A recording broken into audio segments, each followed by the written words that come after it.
Did you miss your deadline to renew your Medicaid coverage? You can still send your completed annual review form to Healthy Connections Medicaid. You may be assigned to another health plan, but you can ask to come back to First Choice within 60 days of renewed Medicaid eligibility. It's your family. It's your choice. First Choice is the right choice. Renew and choose us. Visit selecthealthofsc.com/renew to learn more. Between aging and busy lifestyles, many women struggle with maintaining their physical and mental wellness. At Aquavita Concierge Healthcare Services for Women, we can help you revitalize your health and reclaim your life. We start from within by balancing your hormones, allowing your body to achieve and maintain desired weight goals. We also specialize in peptide therapies, regenerative medicine, sexual health, and aesthetics in our state-of-the-art facilities. Feel better, look better, live better at Aquavita. Visit aquavitality.com and begin your journey today. Don't touch him today on SB Fantasy Football Podcast.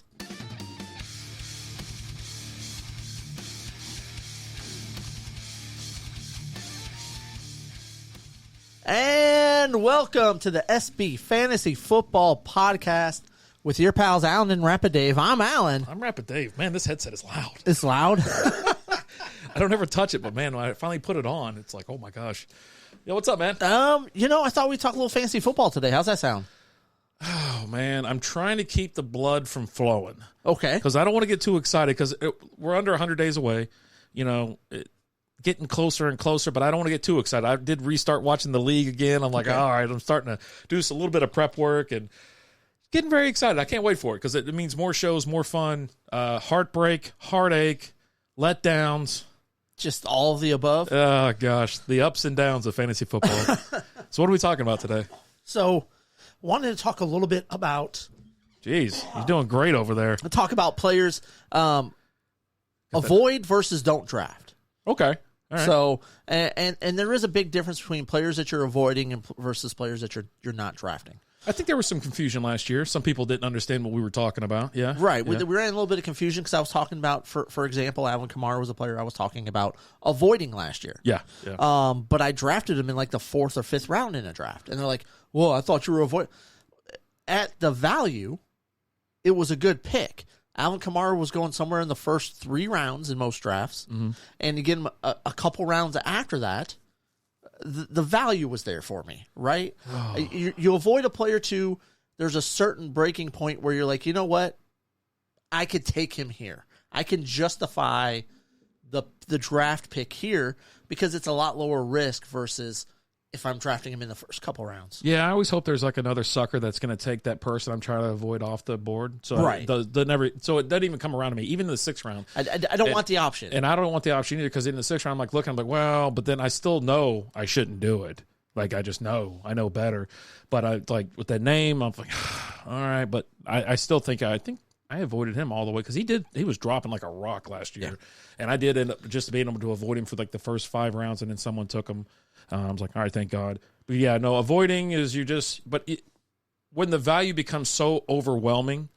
Your risk versus your reward, right? If you're talking the 6th round, you're still picking starters at that point. So now you're locking him in as a starter. And that to me is, I couldn't, like specifically for Kamara last year, I couldn't still pull the trigger on that. But if I have someone else that I'm like, oh, well, maybe he's a fringe, running back 2 or a wide receiver 3. Does he have the upside? And who else am I going to pick over him? And, how close do I need to make sure that I'm accurate? You know what I mean? Right. Without just like coughing it up and dropping the ball, during the draft, which would suck. And I think for me, for that pick, he was like my third my third running back. Third wide receiver. So nice. For me, already having 2 starters and him being the first one off my bench, I was comfortable with that, right? So essentially, you're being a backup. You draft him out of flex at that point because there's other players obviously available, but you're looking at him as a flex. Because like I said, you have generally you'll have 5, 6, 7 players, I guess, that you have to start. Is it 7? Something like that? And some leagues you do 3 receivers, 2 running backs, and a flex. So you got 6. And if you do super flex, it's an extra player. But so you're trying to work that in, and I'm not trying to take anybody that I think I'm going to get value on at that point because I'm like, no, I want somebody that I want because if not, I'm going to see his face every single week, and it's going to piss me off. But like you were talking about, there's people you avoid, and there's people you just do not draft, right? And he was one of that's on my do not draft list, Right. And that means no matter the value, no matter what, I will skip past this name every single time, avoiding. Yeah, if it eventually, number 10th round, he's still there. Maybe I'll take a chance, but you're still kind of, you're filling out your bench by then. Right. And like for me, for two players that I'm avoiding this year because I don't think they're going to have a good year this year. Two running backs, Josh Jacobs and Derrick Henry. Okay. Both had over 340 carries last year, rushing attempts. And that's just rushing attempts. That's not counting receptions, right? You add the receptions in with Jacobs, you're adding another 53 catches in there. And with Derrick Henry, you're adding another 33 catches in there. So you're close to 400 carries in the season. That's a lot. Yeah. And that takes a toll. That takes a big toll on a person. You and a lot of other people have put Josh Jacobs on the bust list, like CBS, ESPN, Yahoo, and some other draft sites and whatnot. I picked up. They all had him on there, and I think it's because of the fact that you're looking at him right here, and even he finished in our Yahoo PPR league, right? What was he? The third number 3 running back. Number 3 running back. Number 7 overall, I think, out of everybody, or number 6 overall from wide receivers and running backs, tight ends. And yeah, can he produce? I mean, who the hell's throwing the ball out there in Vegas? I mean, Jimmy G's who's your starter, but he can't pass the physical. He's still having issues with that foot. Yeah, to the point to where they talked about how there's actually a clause in there where they can void that contract if his foot doesn't get better. Yeah. And then you're looking at Brian Hoyers as backup. See, that's what I'm thinking. I don't think they're not going to avoid that contract. Or is that why they're bringing Brady on as a part owner to say, hey, just in case, bring him down from the booth. We need you in game condition, okay? All right, man. It's crazy too. If you look at this list that we're looking at, you have 2 Vegas Raiders in there. Devontae Adams and Josh Jacobs, number 5 and number 6 overall points, and it's crazy because it was Derek Carr. I mean, he was just slinging it around apparently, but everybody's bashing Carr left and right. But these guys are putting up some serious numbers, and the defense was great. Garbage time, real right? Garbage time. Garbage time is a thing. It's a real thing. Uh-huh. Devontae's kind of on that list of players for me to avoid this year. At his current draft value, he's being drafted in the first or second round. I'm not doing that. He's sneaking because back I up there don't again. know who's throwing him the ball. Yeah, and if you listen to Devontae Adams, he's like, I don't care who's throwing me the ball. What makes me a great receiver isn't who's throwing me the ball. It's me. It's what I do. Wow. To which I say, to a certain extent. Yeah. Put 3 weeks in there, and he's not getting any targets or no catchable balls. He'll be singing a different tune. Ask Allen Robinson what happened when they brought Justin Fields in. Yeah. You got a whole 80-minute montage of him just overthrowing him or underthrowing him, and I love Devontae Adams. He's one of my favorite players in the league. Loving that he's a Raider and things like that. But yeah, he's on the list as well, and I think it all comes down to the uncertainty of QB for the Raiders. Both those players can they reproduce at the rate they did last year? I mean, there's a chance, right? There's always a percentage, but will they? Probably not. There'll be some drop off. Even if Jimmy G's in there, there'll still be some drop off. Yeah, but yeah, there's no way I could take Adams in the first round, or Josh Jacobs. I'm not taking him in the first round. Someone else will, though, because depending on the league that you're in, if you get 10-team, 12-team, 14-team league, they're out in the first round. They're gone. Right. So, now here's a player I heard you mention, and there's some circumstances revolving around this decision, but Dalvin Cook, which is a guy that you're absolutely over the moon for. Yeah, head over heels. I've been a big fan since you love day him. one. You've been quoted as saying you would love to have his baby on multiple occasions. Yeah. But you're like, he's almost in your don't draft area. Yeah, it really depends on where he goes. If he stays a Viking, yeah, first rounder for sure. I don't care what they say about Mattison. He's a great backup. Mattison is a great backup, right. And he's a great handcuff to have because Dalvin Cook's going to get hurt for a couple games or need some low management time off or whatever happens. I don't know, but he's a guy that I always love to draft. I love drafting Dalvin Cook. Now, if he goes to somewhere like they even mentioned him down in Miami, he goes to Miami, I can't touch him. I don't draft Miami running backs because there's like 30 of them. And they'll play all 30 of them. It's funny that you're mentioning that because that was what I wanted to bring up next because we've been talking a lot about avoids. Do not draft on my do not draft radar is any running back out of Miami because you don't know who's going to get the ball. Yeah. You know, it could be anywhere from their number 1 guy to their number 4 guy. Yep. And it changes on a weekly basis, almost a drive-by-drive basis. Yeah. So it's hard to count on those players over there in Miami in that backfield. Yeah, I think Mostert, he did pretty well last year. But think about this: I think he had less than like 50% share. In some weeks, he was the only guy, and then some weeks he touched the ball like 3 times. It's like, what the hell's going on? And he wasn't hurt. That's just the chaos that's down there in Miami. And you don't have any Miami running backs in the top 25 of running backs last year in fantasy. Yep. So they're all just sharing the load, man. That just shows you can't trust them. But you had those guys being taken pretty high in the draft. Mostert got drafted quite high last year, and you just can't trust them. You know. Yeah. I was talking about, I think there's some rankings that were out there, and, you know, Jeff Wilson Jr. was up there as well, and you had Mostert. You know, like you said, they go all the way down to their number 4 hole, and that person has just as equal chance of playing and the amount of playing time as Wilson or Mostert or something like that. Yeah.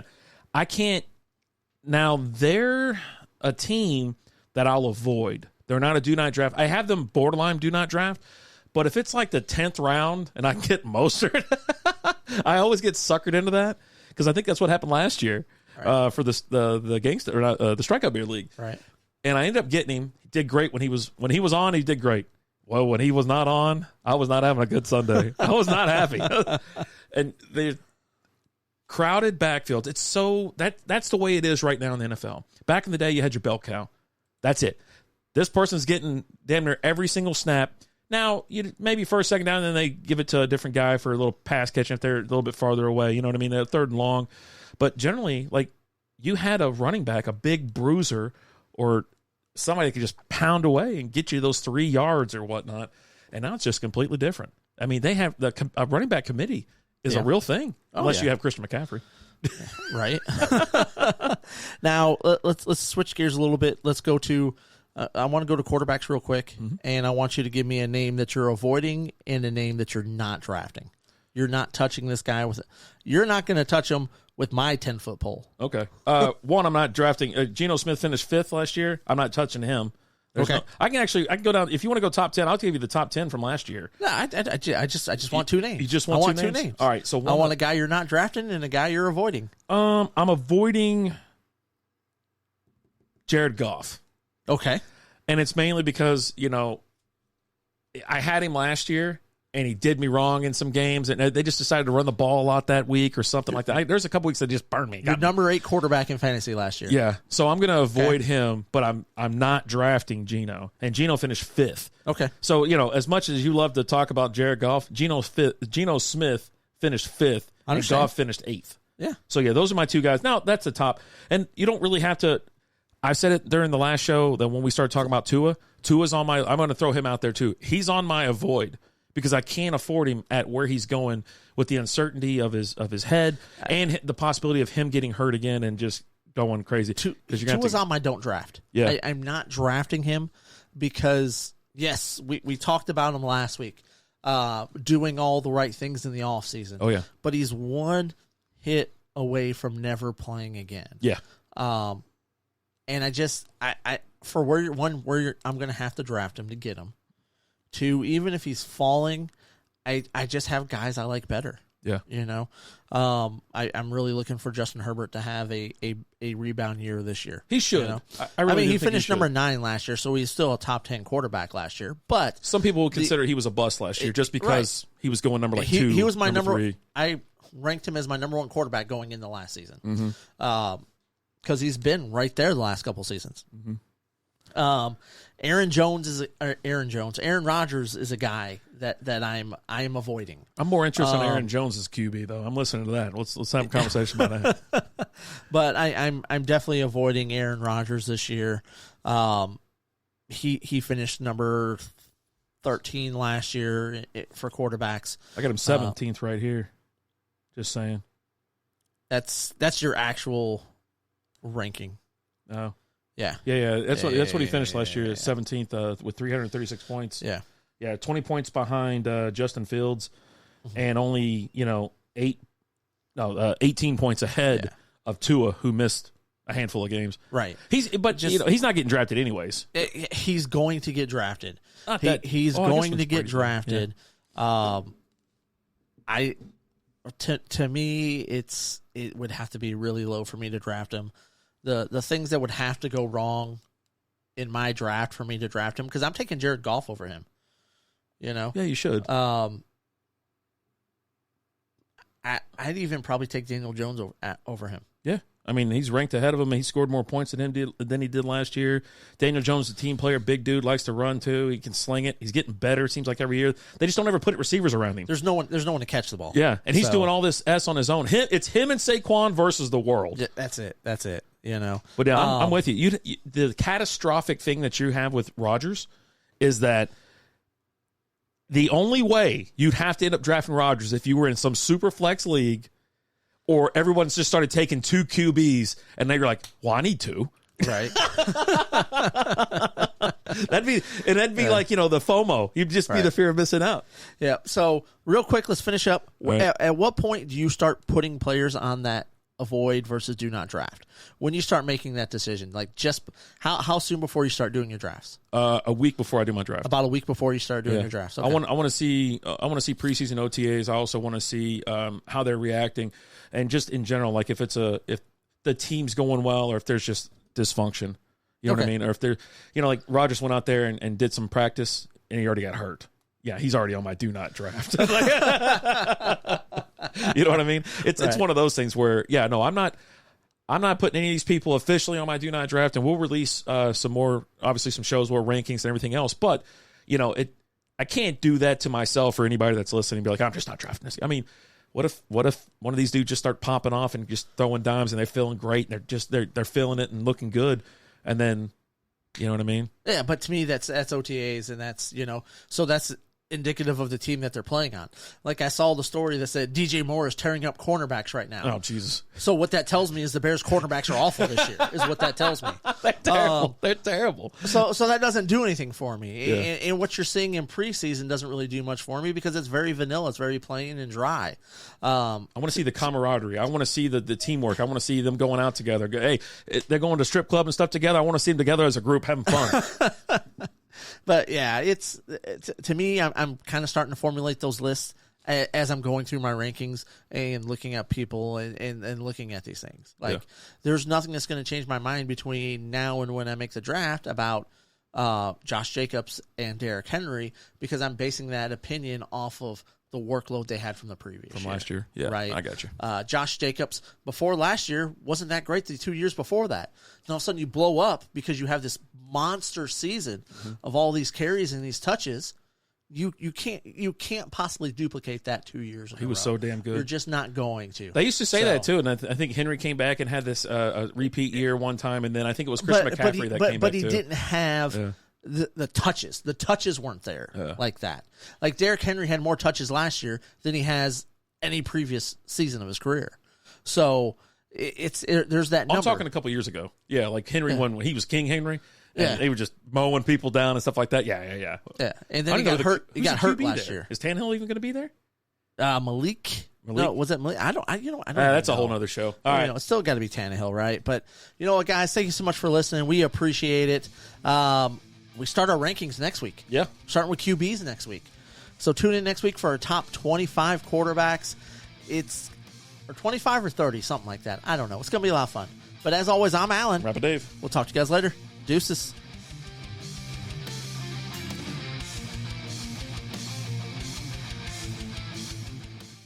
Thanks for listening to the SB Fantasy Football Podcast. With the Lucky Land Slots, you can get lucky just about anywhere. This is your captain speaking. We've got clear runway and the weather's fine, but we're just going to circle up here a while and get lucky. No, nothing like that. It's just these cash prizes add up quick. So I suggest you sit back, keep your tray table upright, and start getting lucky. Play for free at LuckyLandSlots.com. Are you feeling lucky? No purchase necessary. Void where prohibited by law. 18 plus terms and conditions apply. See website for details. Hello, Saver. Whether you're saving for that trip to the tropics or saving for an emergency, now is the time to take advantage of Wells Fargo's savings options. Wells Fargo offers savings accounts that can help you save towards your goals. So, what are you saving for? Visit a Wells Fargo branch or wellsfargo.com/save to open a savings account today. Wells Fargo Bank, N.A., member FDIC.